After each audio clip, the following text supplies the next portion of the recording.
सेठ विद्या मंदिर, English high school, CBSE Vasai. मैं सुनील कुमार त्रिपाठी।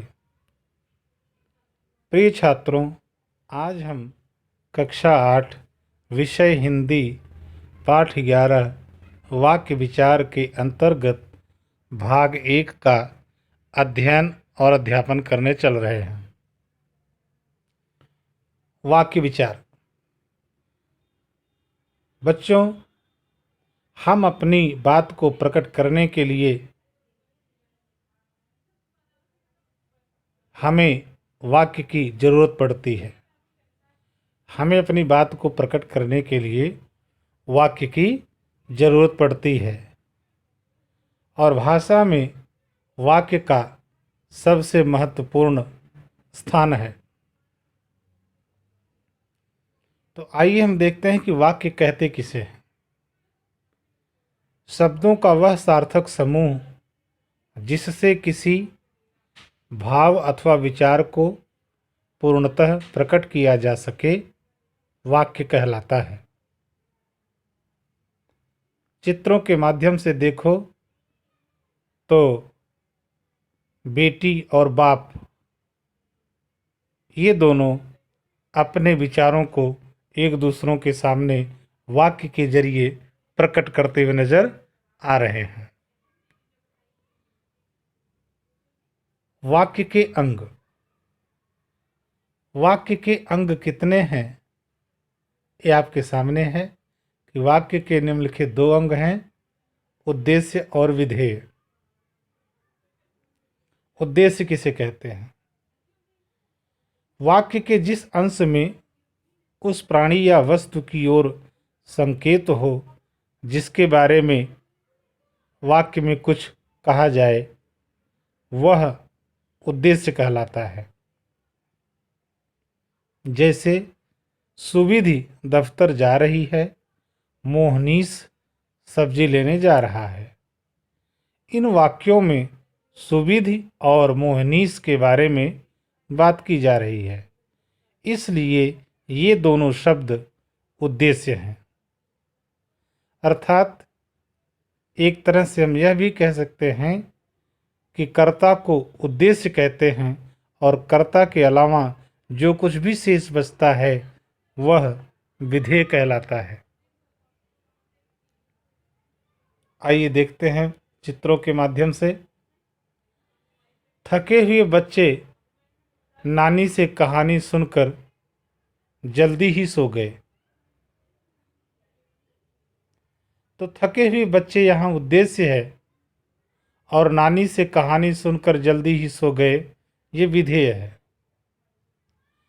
तो इसी प्रकार नीली साड़ी पहने महिला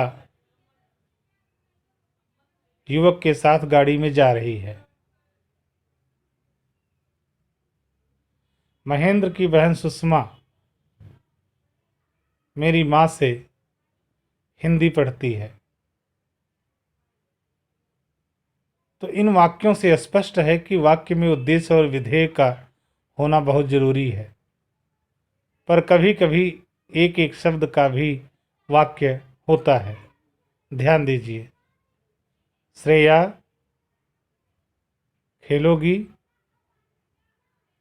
श्रेया बाहर, स्मिता क्या, स्मिता कब, श्रेया फुटबॉल, श्रेया 4 बजे, स्मिता कहाँ।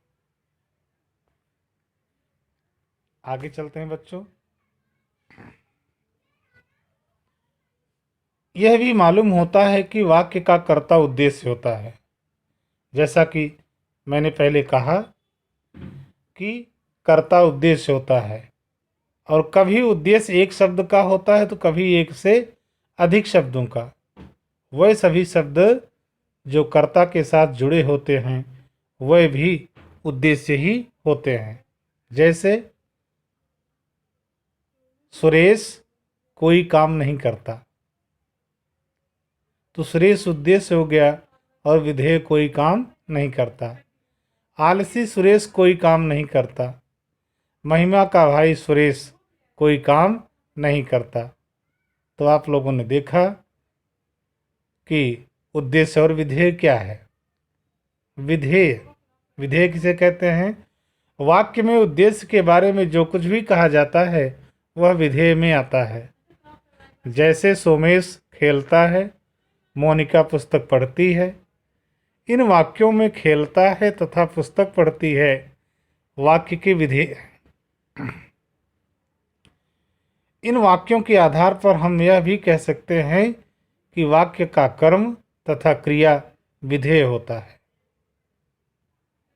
कर्ता उद्देश्य होता है तथा कर्म और क्रिया ये विधेय होते हैं। कर्म अथवा क्रिया के लिए जो कुछ भी कहा जाए वे विधेय में आते हैं। अब अर्थ के आधार पर वाक्य के भेद। अर्थ के आधार पर वाक्य के 8 भेद हैं।